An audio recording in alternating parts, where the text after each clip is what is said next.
Assalamualaikum warahmatullahi wabarakatuh. Alhamdulillah kita ketemu ya dalam mata kuliah bahan pangan hayati laut. Ini merupakan pertemuan awal ya dengan saya untuk bisa memahami apa sebenarnya yang ada dalam mata kuliah bahan pangan hayati laut itu sendiri. Oke, adik-adik, kalau kita lihat sebenarnya Anda sebagai mahasiswa Fakultas Kedokteran itu wajib mengambil mata kuliah bahan pangan hayati laut. Ini ada kaitannya sebenarnya dengan lahirnya mata kuliah ini. Ada kaitannya dengan visi Universitas Halluoleo yang menjadikan visi terdepan dalam pengelolaan wilayah pedalaman dan kelautan. Sehingga mata kuliah ini wajib Anda ambil. Lagi pula sebenarnya tambahannya adalah karena Anda diharapkan akan menjadi dokter-dokter yang akan bekerja pada daerah-daerah pesisir yang juga di samping memahami ilmu kedokteran yang menjadi pemahaman utama Anda juga harus mengenal tempat nanti Anda bertugas nantinya yang menjadikan Anda lebih banyak pengetahuan yang berkaitan dengan kehidupan dan juga banyak organisme yang bisa mendukung penelitian-penelitian Anda sebagai mahasiswa Fakultas Kedokteran. Oke, saya mulai ya. Kita akan mulai mata kuliah ini dengan pengantar kuliah yang mengenal lautan, mengenal bahan pangan hayati laut yang ada. Karena ini sangat penting untuk menjadikan dasar pemikiran Anda dalam memahami apa sebenarnya bahan pangan hayati laut itu sendiri. Ya, namun sebelumnya Anda paham dulu apa itu lautan. Nah, ini apa yang dimaksud dengan laut? Ya, jangan sampai Anda berpikir bahwa lautan itu adalah genangan air yang kemudian asin dan kemudian juga di dalamnya banyak organisme. Ya banyak danau yang asin juga genangan di sana. Tapi yang paling penting adalah Anda bisa memahami bahwa lautan adalah seluruh badan air asin yang saling berhubungan dan itu menutupi hampir sekitar 70% lebih dari laut yang ada di permukaan bumi ini. Ya, jumlah ini tidak termasuk dari danau asin misalnya Salt Lake ya, dan itu tidak dinyatakan sebagai lautan walaupun memang dia cukup luas, tetapi kalau tidak ada koneksi di atasnya maka sebenarnya itu hanya dikategorikan sebagai danau air asin ya. Nah, makanya akan berbeda nantinya walaupun sama-sama ada kehidupan di sana ya, dan ini yang akan menjadi dasar Anda untuk bisa melihat bahwa organisme atau sumber daya atau apa saja bahan-bahan pangan hayati yang kemudian berasal dari definisi lautan ini sendiri itu yang akan menjadi tolok ukur Anda untuk bisa mempelajari lebih jauh lagi. Ya, oke kita masuk pada namun sebelumnya saya ingin tanya juga Anda kalau melihat tentang lautan kan juga ada pinggir laut yang dikategorikan sebagai pesisir. Apa itu pesisir? Oke, jangan sampai Anda berpikir bahwa pesisir itu sisir ya. Oke, karena punya kata SIR. Enggak. Apa itu pesisir? Ya, atau misalnya pemahaman Anda pesisir tentang SpongeBob misalnya, bagaimana kehidupan lautan itu, Anda sering menonton SpongeBob. Kemudian Anda melihat bahwa SpongeBob itu adalah salah satu organisme yang ada di lautan. Ya, oke, kita lanjut. Pesisir. Kalau kita lihat pesisir, pesisir itu adalah semua daerah yang berada di dekat lautan atau yang masih dipengaruhi secara langsung oleh lautan. Sehingga kalau kita lihat secara topografi ya, daerah-daerah pinggir pantai yang yang punya pengaruh langsung, yang dipengaruhi langsung oleh lautan, itu masuk dalam pesisir itu sendiri. Sehingga hampir sebagian besar kota-kota yang ada di dunia ini itu ada pada daerah-daerah pesisir. Coba lihat ya, bukan hanya perkotaan, juga daerah-daerah pedesaan juga itu banyak memang yang ada pada daerah-daerah pinggir pantai atau daerah-daerah dekat lautan. Nah, ini yang dikategorikan sebagai daerah pesisir. Kita bisa melihat bahwa daerah pesisir itu banyak. Ada daerah pantai pasir misalnya, atau daerah estuari misalnya. Dan semua ini memberikan gambaran tentang kondisi yang ada di pinggir laut dan itu punya koneksitas dengan laut itu sendiri. Ya, nah, adakah koneksitas antara lautan dengan daratan yang kemudian itu juga mempunyai koneksitas dengan airnya? Iya, justru itulah kemudian akan kita bisa melihat, mempelajari untuk bisa memberikan gambaran bagaimana sebenarnya gambaran dari bahan-bahan pangan hayati laut yang ada di lautan yang memang juga sebenarnya punya koneksitas dengan daratan. Ya, coba kita lihat daerahnya ya. Kalau kita lihat batasan daerah pinggir pantai misalnya, kan di lautan itu ada daerah lautan itu sendiri ada badan air dan di dasarnya itu ada daratan sebenarnya, tapi terselubungi oleh air. Nah, di atasnya itu laut.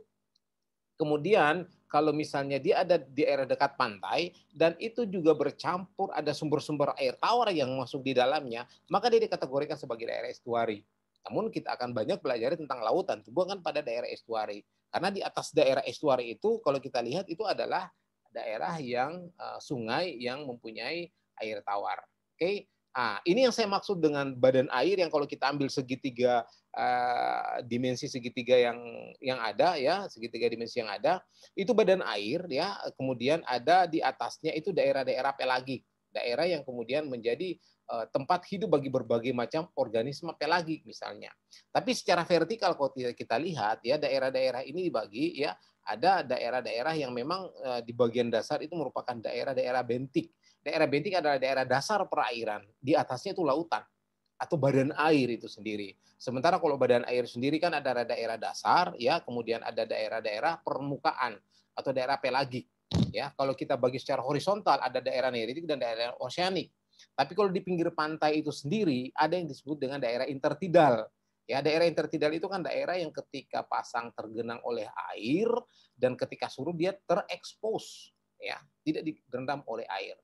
Ya, nah itu yang menjadi dasar dari definisi-definisi yang kemudian bisa membuat kita lebih paham tentang lautan itu sendiri. Kalau kita bisa melihat kebanyakan pantai misalnya kayak gini ya, daerah-daerah pantai yang kayak gini, itu kita sudah bisa melihat bahwa kalaupun daerah-daerah ini merupakan daerah yang terekspos, ini berarti daerah yang tertidal. Daerah yang ketika pasang terendam oleh air dan ketika surut terekspos atau tidak digenangi oleh air. Itu daerah pinggir pantai dan di sana banyak organisme yang ada. Coba kita lihat koneksitas yang ada ya. Dari pinggir laut misalnya yang kemudian di sana itu ada daerah-daerah sungai, di bawah daerah-daerah sungai itu banyak kita dapat berbagai macam organisme atau habitat-habitat yang memang spesifik dia. Ya, kita bisa melihat dari gambaran tadi misalnya di atas ada daerah-daerah perairan tawar, masuk kemudian ke sungai, ada di depannya adalah muara sungai, di depannya lagi ada berbagai macam lautan dengan berbagai macam habitat misalnya daerah lamun atau daerah terumbu karang ya itu. Kemudian untuk memahami daerah pinggir pantai ini sendiri kita bisa melihat bagaimana daerahnya, bagaimana topografinya, bagaimana kondisi real yang terjadi yang ada di sana. Kita bisa melihat beberapa ekosistem ya, ekosistem pantai. Karena tipe pantai itu kan kalau misalnya dari tipe topografi pantai ya, daerah-daerah pinggir pantai ya, Anda sudah sering melihat daerah pantai. Ada pantai berpasir, itu Anda sering lihat. Ada pantai bervegetasi, itu yang di dalamnya ada berbagai macam tumbuhan, salah satunya misalnya lamun atau sigres misalnya ya. Kemudian ada pantai yang di pinggirnya itu batuan. Jadi tipe-tipe ini itu mempunyai karakteristik yang berbeda dan juga sebenarnya di samping karakteristik juga organisme yang ada juga berbeda karena didukung oleh lingkungan yang jauh berbeda. Kalau pantai berpasir bagaimana misalnya, pantai batu bagaimana, pantai bervegetasi bagaimana. Kita bisa melihat bahwa salah satu contoh misalnya pantai berpasir ya, itu cirinya itu gerakan arus selalu dipengaruhi oleh gerakan arus. Gerakan arus, gerakan gelombang, sehingga Anda bisa melihat pinggir pantai pasir itu selalu kalau misalnya pagi ya ada gundukan-gundukan dan ada semacam alur-alur yang terbentuk dari pola-pola arus yang terjadi. Itu memang karena daerah pasir itu selalu dipengaruhi oleh arus dan gelombang.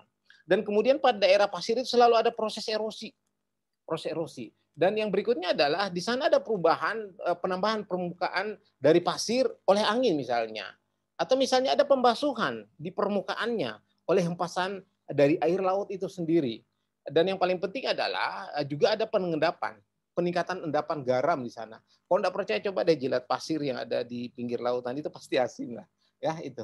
Walaupun dia tidak kena air, tapi tetap kena hempasan dan itu memang merupakan ciri daerah-daerah pantai berpasir yang kemudian Anda bisa menjadikan gambaran-gambaran di pikiran Anda bahwa daerah-daerah pinggir pantai itu.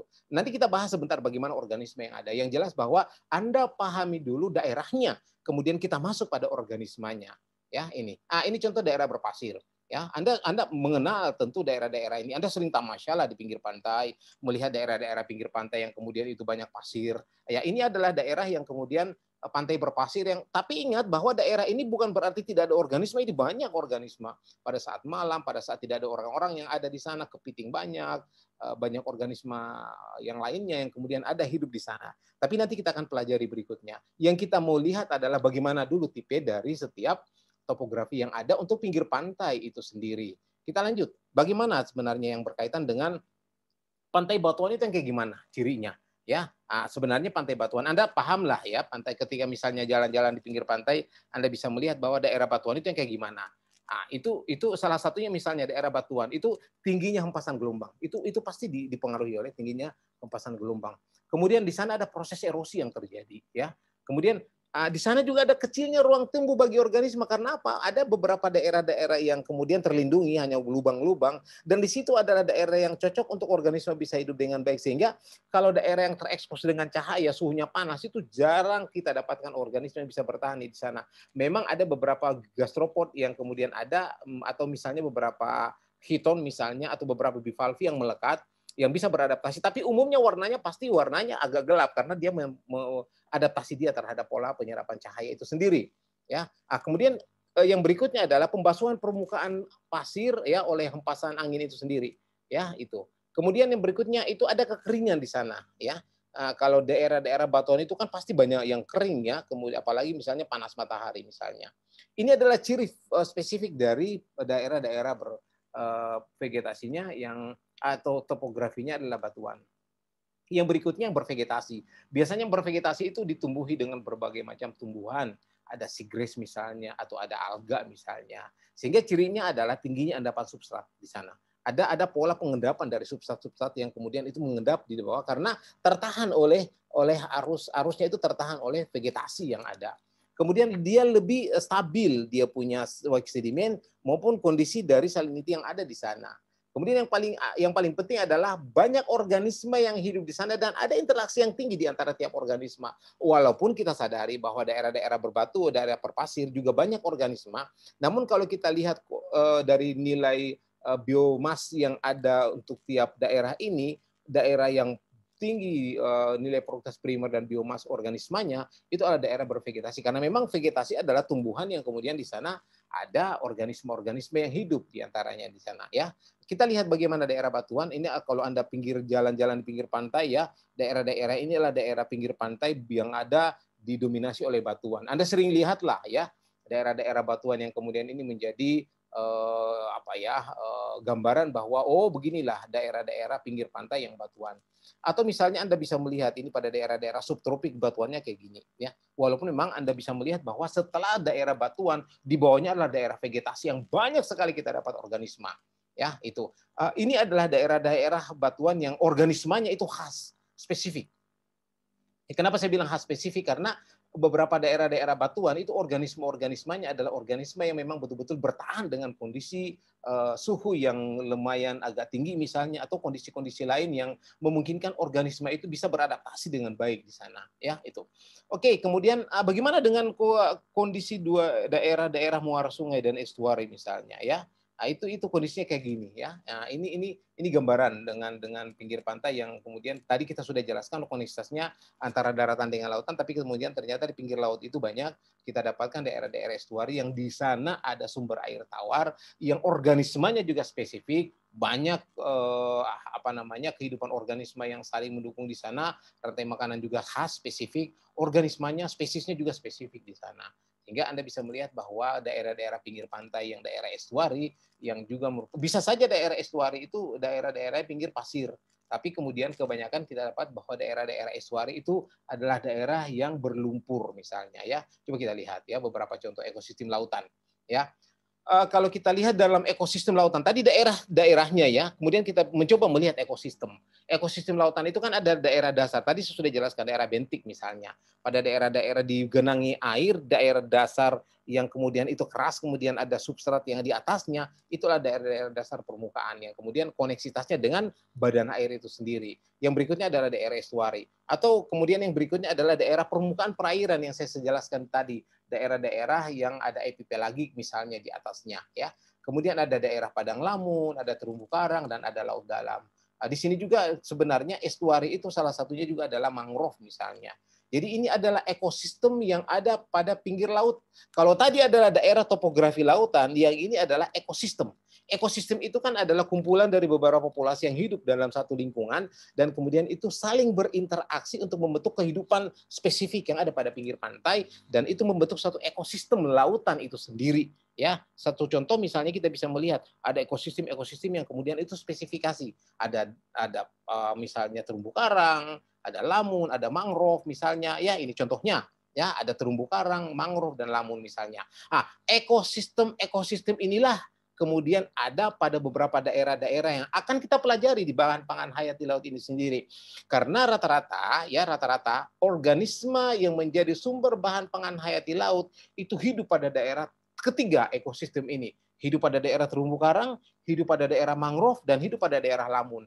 Ini adalah 3 ekosistem yang terkaya yang ada pada daerah pinggir pantai atau pada daerah-daerah laut dangkal dan menyimpan berbagai macam sumber daya atau berbagai macam bahan pangan hayati yang itu bisa sangat banyak manfaatnya bagi masyarakat dan bagi umat manusia tentunya. Ya, nah, nanti juga pada mata kuliah ini kita akan mencoba melihat di mana dan apa sebenarnya terumbu karang, apa itu mangrove, apa itu habitat lamun, bagaimana organismenya, bagaimana apa sih sumber bahan pangan hayati yang laut yang ada di terumbu karang, apa bahan pangan hayati yang ada di mangrove dan di lamun. Namun demikian, untuk saat ini kita mencoba saja gambaran umum dari ketiganya misalnya. Saya kasih contoh, ini gambaran terumbu karang. Terumbu karang, coba keindahan terumbu karang itu luar biasa. Ya, kenapa saya bilang keindahan terumbu karang? Terumbu karang itu adalah satu daerah dangkal, daerah-daerah laut dangkal yang kemudian dihuni oleh berbagai macam organisme khas karang. Ya, nanti kita pelajari apa itu terumbu karang pada pertemuan berikutnya. Yang jelas bahwa terumbu karang itu nanti Anda bisa melihat bahwa itu daerah-daerah terumbu yang yang di dalamnya hidup berbagai macam organisme-organisme yang didominasi oleh zooxanthella misalnya yang melakukan proses fotosintetik dan kemudian di sekitarnya berinteraksi dengan berbagai macam organisme-organisme lain sebagai habitat dari berbagai macam ikan dan organisme lainnya. Sehingga Anda bisa melihat keindahan terumbu karang itu, kalau Anda lihat terumbu karang saja itu tidak indah sebenarnya. Tetapi yang membuat terumbu karang itu indah karena ada organisme asosiasi, ada organisme lain yang kemudian hidup di sana. Jadi kalau cuma koral itu tidak indah. Kalau cuma branching koral, ya kemudian koral-koral yang lain itu tidak indah. Tapi kemudian kalau di sana ada organisme lain yang kemudian berasosiasi, di sana ada lili laut, kemudian ada bambu laut, kemudian banyak anemon, itu kemudian banyak soft coral, berinteraksi berbagai macam warna yang ada, itu yang menjadikan terumbu karang itu indah. Nanti kita akan pelajari spesifikasi dari terumbu karang. Tapi pengenalan yang ada pada daerah terumbu karang itu kayak begini, bahwa daerah ini adalah daerah yang kaya dengan sumber daya yang kemudian itu bisa dimanfaatkan oleh manusia. Yang berikutnya, apa itu mangrove misalnya? Ya, Anda kalau lihat mangrove di pinggir pantai, misalnya di pinggir sungai, lihat pohon yang kemudian memang tulus, setiap hari selalu terendam akarnya, ya kemudian mempunyai buah spesifik, kemudian mempunyai bentuk batang yang spesifik, yang mencengkeram daratan pinggir pantai yang labil, tapi kemudian mereka tetap kokoh berdiri, itu yang disebut dengan mangrove. Ya, jadi di pinggir pantai ada daerah-daerah yang dihuni oleh organisme-organisme atau tumbuhan yang khas yang disebut dengan tumbuhan mangrove. Tumbuhan mangrove itu kan adalah tumbuhan yang memang terdiri dari beberapa pohon yang khas hidup pada daerah tropik dan dihuni oleh berbagai macam organisme pinggir pantai yang menjadi pembatas antara daratan dan lautan. Ya, itu Anda bisa melihat bahwa banyak pohon-pohon mangrove yang kemudian ini bisa mempunyai akar-akar tunjang yang kuat seperti rhizopora misalnya atau Avicennia misalnya atau Bruguiera misalnya, itu adalah contoh-contoh dari mangrove yang kemudian hidup pada beberapa daerah-daerah pinggir pantai tropis yang ada. Kenapa ini penting kita pelajari? Karena banyak daerah mangrove yang ada pada daerah-daerah kita, khususnya di Indonesia, itu menyimpan berbagai macam sumber bahan pangan hayati khas, spesifik, dan sangat bermanfaat bagi manusia. Ingat ya, oke. Kemudian kita lanjut. Ini mangrove ya, Anda bisa lihat. Akar tunjang dari rhizopora itu luar biasa.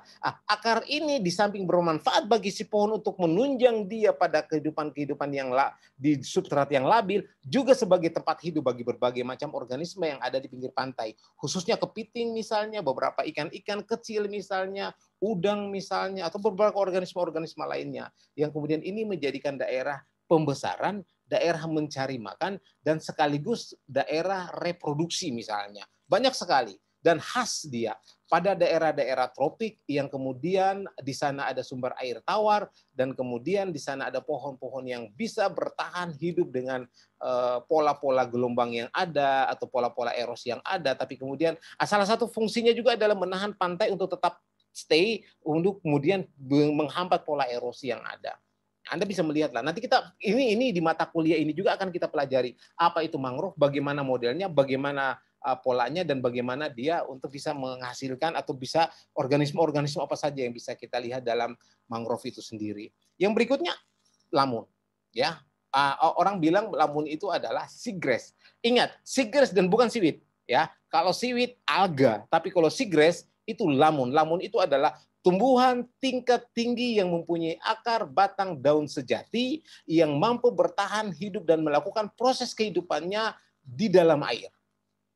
Baik substratnya pasir, lumpur, atau substrat yang lainnya, batuan misalnya. Yang jelas bahwa padang lamun adalah tumbuhan tingkat tinggi. Dia mempunyai akar, batang, daun sejati. Berbeda dengan seagrass, seaweed maksud saya. Kalau seaweed tidak mempunyai akar dan batang daun sejati. Kebanyakan alga dia, makroalga misalnya. Ya, oke, kita lanjut. Bahwa seagrass itu adalah tempat hidup berbagai macam organisme-organisme, karena seagrass itu sendiri sebagai sumber makanan, tempatnya sebagai tempatnya organisme-organisme kecil bersembunyi, dan masih banyak lagi organisme-organisme yang membutuhkan seagrass ini untuk kehidupannya. Sehingga seagrass dikatakan sebagai ekosistem service. Dia memberikan supporting bagi organisme-organisme kecil atau organisme lainnya yang hidup pada daerah-daerah laut dangkal. Ya, itu nanti Anda bisa melihat lah laut. Kalau misalnya model-modelnya kayak rumput yang ada pada pinggir pantai, itu adalah seagrass misalnya. Oke. Bagaimana ketiga ekosistem ini? Adakah koneksitasnya? Ya, jelas ada. Karena apa? Hampir semua yang ada di lautan itu pasti punya koneksitas karena dia open access, dan kemudian organisme-organisme yang ada itu saling berinteraksi. Walaupun memang kita sadari bahwa daerah mangrove mempunyai salinity yang rendah, tetapi ingat bahwa daerah mangrove sebagai pembatas antara daratan dan lautan itu bisa menjadi penyaring bagi berbagai macam sumber-sumber yang bisa membuat kerusakan di darat, di lautan, sehingga dia bisa menjadi penopang di sana. Dan kemudian ketika dia menjadi penopang di sana bisa melindungi ekosistem-ekosistem yang lainnya. Bagaimana kemudian kehidupannya? Dia bisa mensupport organisme atau habitat yang ada seperti terumbu karang dengan habitat lamun itu dengan bahan organik yang ada. Ya, lamun itu bisa subur ketika daerah-daerah pinggir itu banyak disumbang bahan-bahan unsur hara yang berasal dari sumber mangrove dan juga terumbu karang. Lantas koneksinya dengan terumbu karang, banyak organisme yang hidup pada daerah-daerah karang misalnya, itu sangat tergantung pada pola-pola input dari nutrien yang ada. Lamun juga begitu ya. Kemudian ada beberapa organisme yang hidup pada daerah lamun juga hidup pada daerah terumbu karang misalnya. Dan koneksitas ini sebenarnya itu yang menjadi karena memang di lautan semua ekosistem itu punya koneksitas, baik organismenya maupun arus materi dan arus energi yang terjadi di dalamnya, ya itu. Tapi ini nanti kita akan pelajari spesifikasi ya, adik-adik ya semua. Kita lanjut. Yang ada bagaimana sebenarnya tentang lautan itu sendiri setelah kita pahami tentang ekosistem yang ada, bagaimana tadi ekosistem yang ada. Sekarang kita lihat bagaimana sebenarnya distribusi dari organisme yang ada di daratan, yang ada di dunia ini sendiri. Anda bisa melihat ya bahwa di dunia ini misalnya 1.750 jenis yang ada, itu 14% adalah organisme lautan. 86% adalah organisme daratan. Ya. Nah, dari 14% ini kalau kita buka lagi dan kita lihat itu adalah 98% bentik dan hanya 2% organisme yang ada, jumlah spesies ini ya, jumlah spesies untuk organisme pelagik. Ya, sehingga memang kalau kita lihat lebih jauh lagi, organisme atau marine species itu hampir 250.000 spesies yang ada, dan dibagi itu 98% adalah organisme bentik dan kemudian hanya 2% ya itu. Ini adalah pembagian dari organisme-organisme yang ada di dunia ini sendiri. Dan kalau kita lihat ini sudah saya gambarkan tadi, ini organisme bentik itu ada pada daerah dasar perairan, sementara daerah pelagik adalah ada pada badan air ini sendiri ya. Anda bisa melihat Kemudian yang berikutnya, apa keunggulan lautan sehingga ada kaitannya dengan bahan pangan hayati laut itu sendiri. Saya sudah jelaskan definisi laut yang tadi sebagai sumber dari kehidupan-kehidupan yang kemudian dapat diakses oleh orang untuk dimanfaatkan. Sehingga laut sebagai aset nasional misalnya, itu memiliki banyak manfaat bagi manusia. Seperti misalnya jalur transportasi, jalur bahan panganan, energi. Tapi yang penting bahwa di dalam laut itu menyimpan berbagai macam sumber daya yang menjadi sumber dari bahan pangan hayati laut. Kita bisa melihat banyak dari ekosistem tadi, kita kan lihat banyak yang kemudian itu menjadi bahan-bahan yang kemudian dimanfaatkan langsung oleh manusia sebagai bahan hayati yang kemudian itu bisa menopang kehidupan dari manusia itu sendiri. Ya, oke, kita lanjut. Kita bisa melihat bahwa laut itu perairan Indonesia misalnya itu ada 5, juta kilometer persegi misalnya, terdiri dari luas laut misalnya 0,3 juta kilometer persegi, yang luasnya itu misalnya 2,95 juta kilometer, luasnya zona ekonomi eksklusif 2,55 juta kilometer misalnya. Semua ini mempunyai potensi sumber daya ikan non ikan yang luar biasa menjadi sumber bahan pangan hayati yang ada di Indonesia. Bukan hanya di Indonesia tapi juga di dunia. Anda bisa melihat ya pesisir-pesisir pantai, laut dalam ataupun lautan-lautan yang ada di pinggir pantai misalnya, itu semua merupakan organisme-organisme yang kemudian menjadi dasar dari kebutuhan-kebutuhan manusia yang kemudian sangat dibutuhkan misalnya ya. Kita lanjut. Kalau kita lihat luas di antara lautan yang saya sebutkan tadi, itu ada di dalamnya sumber daya kayak terumbu karang misalnya. Terumbu karang itu mempunyai di Indonesia mencapai 25.000 kilometer persegi misalnya. Banyak sekali ya. Dan sumber-sumber ini itu menyimpan berbagai macam organisme ya, seperti misalnya di kita itu ada sekitar 8.500 spesies misalnya, 5.555 spesies rumput laut misalnya, 950 biota terumbu karang misalnya, sumber daya ikan di kita itu adalah 37% dari seluruh spesies-spesies ikan yang ada di dunia. Ini merupakan kekayaan sumber bahan pangan hayati yang dari lautan. Ingat, yang dari lautan. Sehingga inilah pentingnya untuk kemudian bisa memahami lebih jauh bahan pangan hayati yang ada di lautan itu sendiri. Lantas bagaimana pembagian organisme berdasarkan tempat hidupnya? Untuk bisa memahami lebih jauh tentang sumber-sumber bahan pangan hayati laut ini. Pembagiannya bagaimana organisme? Ya, kita bisa lihat ya. Kalau kita bisa lihat berdasarkan vertikal, ya super vertikal, ada supratidal misalnya, ada intertidal misalnya, ada subtidal misalnya, di bagian bawah ada low subtidal. Setiap daerah-daerah ini dihuni oleh berbagai macam organisme spesifik yang beradaptasi dengan kondisi itu. Katakanlah supratidal yang kemudian ini hanya kena basuhan-basuhan dari air laut misalnya. Di sana kita bisa mengenal beberapa organisme yang melekat pada batuan, ya, ada beberapa organisme misalnya gastropod misalnya, atau beberapa organisme lain seperti ligia misalnya, limpet misalnya, itu atau misalnya beberapa organisme-organisme lain yang kemudian itu melekat pada batuan. Bivalvi juga kita bisa temukan di sana ya.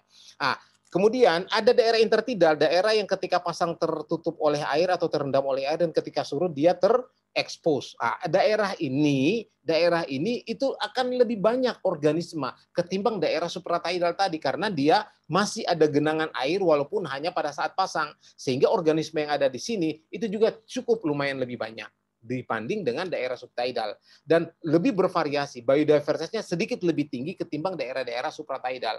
Kita masuk ke daerah yang lebih dalam lagi, misalnya subtidal. Ini subtidal adalah daerah di bawah intertidal, artinya daerah ini tidak pernah terekspos oleh air, oleh udara.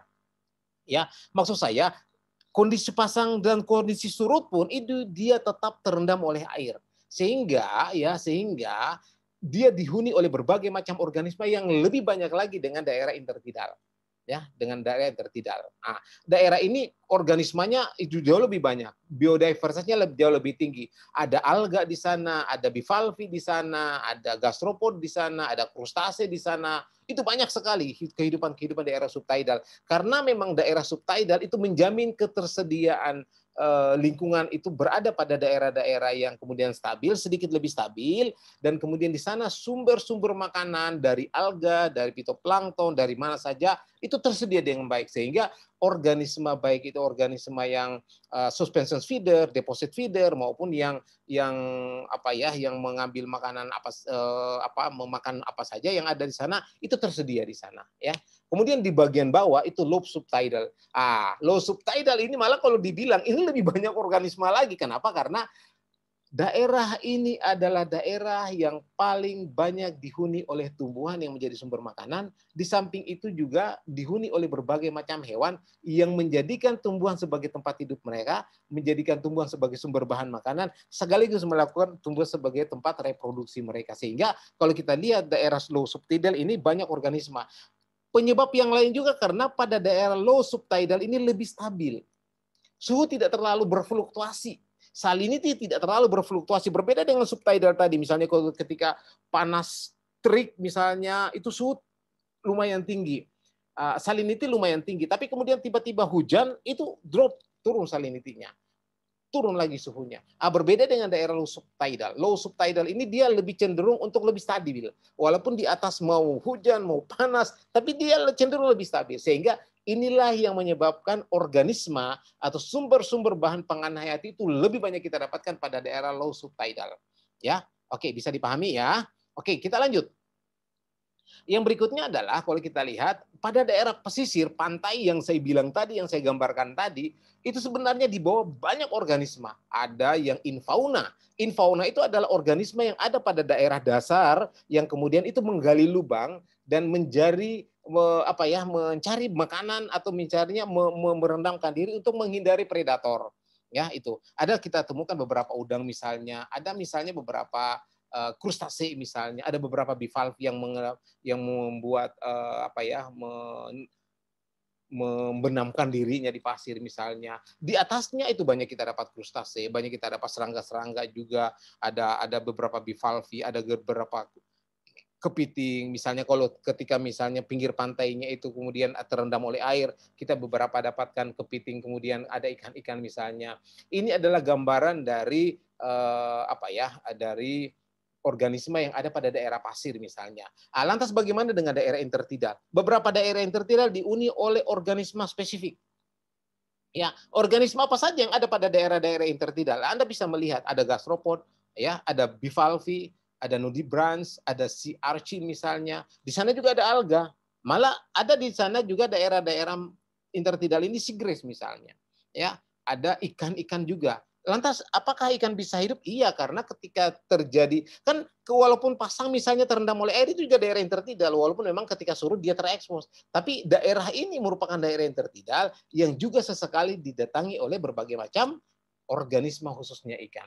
Ada di sana juga ada green alga, ada pokoknya alga, ada seagrass, ada crab misalnya, ada chiton misalnya, ya ada banyak organisme-organisme yang kemudian abalone yang nilai ekonomis tinggi itu kita temukan khusus pada daerah intertidal ya karena daerah intertidal ada daerah pinggir pantai dengan berbagai macam sumber makanan juga ada di sana walaupun memang daerah ini diperlukan pola adaptasi yang cukup tinggi. Kenapa? Karena pada daerah intertidal ini juga kondisi-kondisinya lebih dinamis ya ketika pasang, ketika surut, itu terus terjadi. Misalnya di Indonesia 2 kali pasang, 2 kali surut, ini kan terus terjadi dia. Ya itu. Kemudian kalau kita lihat ini daerah zona intertidal yang ada dan kemudian ini menjadikan gambaran bahwa daerah-daerah ini juga betul-betul menjadi ciri khas dari daerah-daerah pinggir pantai yang dihuni oleh organisme-organisme spesifik yang khas. Coba lihat lagi organisme yang ada pada daerah pinggir pantai batuan intertidal. Kita bisa melihat daerah-daerah batuan intertidal di sana ada makroalga misalnya yang hidup melekat pada batuan, tapi kemudian di antara makroalga itu sendiri kita bisa dapatkan beberapa bivalve. Ya, di samping bivalve kita bisa dapatkan nudibranch, sea urchin, ada di sana anemon bahkan. Ya, kemudian ada kepiting. Semua ini bersembunyi di celah-celah batuan misalnya.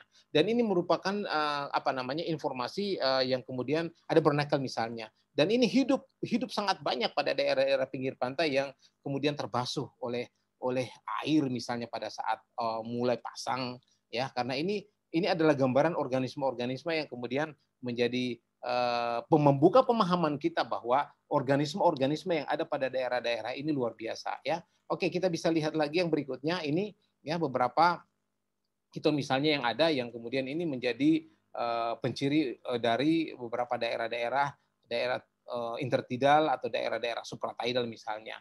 Nah, ini kemudian Anda bisa lihat ya, banyak Anda dapatkan ini. Ya, kalau Anda jalan-jalan di pinggir pantai pasti Anda lihat ini di pinggir-pinggir batuan. Ya, yang kemudian sesekali mendapat hempasan gelombang air dan kemudian bisa hidup dengan itu, ya. Karena ini organisme ini dia biasanya bersifat suspension feeder, dia memakan fitoplankton misalnya, ya itu. Kemudian ada beberapa daerah-daerah yang kemudian ini kalau lihat ketika di genangan air misalnya ini kalau kelihatan ya itu. Kemudian Anda bisa melihat di pinggir-pinggir pantai kayak gini ya, itu banyak sekali organisme bivalve yang melekat dan kemudian atau misalnya bernacle yang melekat dan kemudian ini menjadi ciri khas daerah-daerah batuan pinggir pantai misalnya. Ya, itu. Oke, ini hanya pemahaman saja ya, seperti gambaran-gambaran bahwa ini merupakan organisme-organisme yang Anda bisa dapatkan pada daerah-daerah pinggir pantai ya itu. Ada masyal misalnya, ini polanya ada masyal itu kan ada dia melekat pada dengan bisusnya melekat pada batuan-batuan dan kemudian ini bisa tapi di cangkangnya juga ada organisme-organisme lain yang melekat dan ini menjadi apa ya, ada asosiasi yang kemudian terbentuk di sana dan kemudian ini menjadikan gambaran organisme yang saling berinteraksi ataupun misalnya ada dia tempat inang dan kemudian ada organisme-organisme lain yang menjadikannya dia sebagai tempat perekatan misalnya. Tapi dia sebagian besar tidak terpengaruh dengan pola perekatan ini. Ya, memang kalau misalnya Anda lihat masyal dengan bernakal misalnya, bernakal itu hidup di atas cangkangnya dan bernakal ini kan hidup pada substrat keras manapun yang ada, khususnya di lautan ya. Oke. Kemudian kita pindah pada contoh lautan contoh komunitas yang ada pada daerah lumpur. Ya, daerah lumpur itu kan Anda melihat ya, kalau Anda jalan-jalan di pinggir pantai, Anda lihat lumpur itu kan hitam atau coklat tua dan tidak ada organisme. Tapi Anda salah. Sebenarnya di lumpur itu banyak organisme yang ada di dasar atau di dalamnya. Ya, di sana kita bisa dapat cacing, krustase, bivalvi. Kalau Anda gali, ya, kalau Anda gali di sana karena daerah-daerah lumpur itu biasanya di bagian bawah kan agak adem ya, suhunya lumayan agak tidak terlalu panas. Disitulah sebenarnya banyak organisme yang ada. Krustase banyak hidup di sana. Ya, ada bivalvi, ada banyak organisme-organisme yang menjadikan daerah lumpur sebagai habitat dia untuk bisa untuk bisa hidup dengan baik dan kemudian ini yang menjadi gambaran bahwa pada daerah lumpur sekalipun kita bisa temukan berbagai macam organisme gastropod. Kan ada epifauna, ada infauna ya. Infauna kan ikan organisme yang masuk melekat di dasar perairan, di dasar substrat itu sendiri. Epifauna di atas permukaan yang selalu mobile misalnya, ya itu. Kemudian coba kita lihat bagaimana dengan contoh permukaan, ya. Daerah permukaan bagaimana? Daerah permukaan. Anda bisa melihat pada daerah permukaan itu ada yang disebut dengan microscopic food web. Atau misalnya kalau misalnya Anda lihat bahwa pada daerah badan air itu banyak fitoplankton yang kemudian koneksinya juga dengan zooplankton, misalnya ada bakterioplankton. Yang ingin saya katakan pada slide ini adalah contoh komunitas daerah-daerah yang kemudian daerah pelagik yang di sana juga ada organisme yang spesifik, yang khas, yang berbeda dengan daerah batuan. Di badan air itu sendiri. Ada fitoplankton, ada zooplankton, ada ikan kecil, ada beberapa ikan-ikan besar yang memang ini koneksitas yang ada. Karena ingat bahwa kehadiran organisme pada satu daerah itu karena ada alasan. Alasan mencari makan, alasan reproduksi, atau karena alasan yang lainnya. Yang jelas bahwa ketika organisme berada pada satu daerah, dia ingin mencari makan misalnya, atau dia ingin berteduh misalnya, atau dia ingin menghindari predator misalnya, atau malah dia ingin mencari pemangsa. Nah, ini adalah alasan-alasan dari organisasi sehingga ada satu daerah yang koneksinya pasti ada. Di sana ada organisme kecil ya, pasti ada organisme besar yang datang dan ini saling terkait antara satu dengan yang lainnya. Biasanya zona-zona pelagik itu dihuni oleh organisme-organisme planktonik dan nekton. Ya, organisme planktonik dan nekton yang kemudian mempunyai koneksitas makan dan dimakan di sana, ya itu.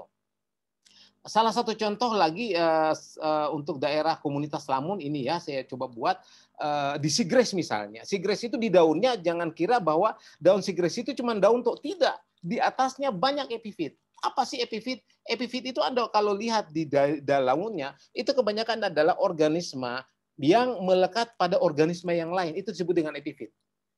Walaupun kebanyakan mikroepifit yang melekat. Ada beberapa diatom misalnya yang ada di sana. Tapi yang namanya epifit adalah organisme atau tumbuhan yang hidup melekat pada tumbuhan yang lain. Ya, itu bisa dipahami. Sehingga kalau di sana banyak epifit, sebenarnya di sana banyak mikroalga. Nah, karena banyak mikroalga akan mengundang ikan-ikan kecil atau udang-udang kecil yang memakan mikroalga tersebut. Karena di sana banyak udang, mengundang ikan-ikan kecil yang menjadi predator bagi udang. Udang ikan-ikan kecil ada mengikut udang-udang yang lain, ikan-ikan yang lain, sehingga koneksasi dia akan jalan. Ya, di sana juga ada sea urchin misalnya, ada Trypnosophis gratila misalnya, ada ikan sebelah misalnya, ada Portunus pelagicus misalnya, ada gastropod misalnya. Bahkan di daerah Lampung juga sering datang dugong, dugong-dugong, ya, mamalia laut yang kemudian menjadikan sigres sebagai makanan utamanya. Atau sesekali kita bisa lihat si tartal misalnya datang di sana, yang menjadikan tempat ini adalah tempat dihuni oleh berbagai macam organisme yang baik seluruh hidupnya hidup pada daerah Lamun maupun hanya datang untuk mencari makan. Ya, itu. Oke, bagaimana dengan contoh komunitas pada daerah terumbu karang? Ya, Anda bisa melihat bahwa daerah terumbu karang itu dihuni oleh berbagai macam organisme, di batuan, di koral, di daerah yang soft coral, di daerah yang asosiasi. Di sana akan banyak ikan-ikan yang bergerombol atau yang soliter hidup di sana. Di sana banyak krustase. Pokoknya Anda melihat bahwa dinamika daerah terumbu karang itu dihuni oleh berbagai macam organisme-organisme khas spesifik yang menjadikan daerah terumbu karang sebagai tempat tinggal, tempat reproduksi, tempat mencari makan, tempat bersembunyi dari predator, atau daerah-daerah lain yang kemudian itu sangat dibutuhkan oleh organisme. Makanya terumbu karang juga disebut sebagai satu ekosistem service bagi berbagai macam organisme spesifiknya. Ya, oke. Bagaimana coral reef? Ini gambarannya. Nanti kita pelajari lebih lanjut lagi pada bahasan tentang khusus coral reef. Kita lihat contoh pembagian organisme berdasarkan sifat hidupnya. Anda bisa lihat, ada yang misalnya kalau kita lihat di sana ada dua, di badan air tadi yang saya bilang ya, ada dua tipe, ada pitoplankton dan ada zooplankton ya. Pitoplankton itu autotrof karena mampu merubah bahan anorganik menjadi organik dari dengan cahaya misalnya. Ada zooplankton yang mengkonsumsi autotrof atau mengkonsumsi pitoplankton untuk kehidupan hidupnya.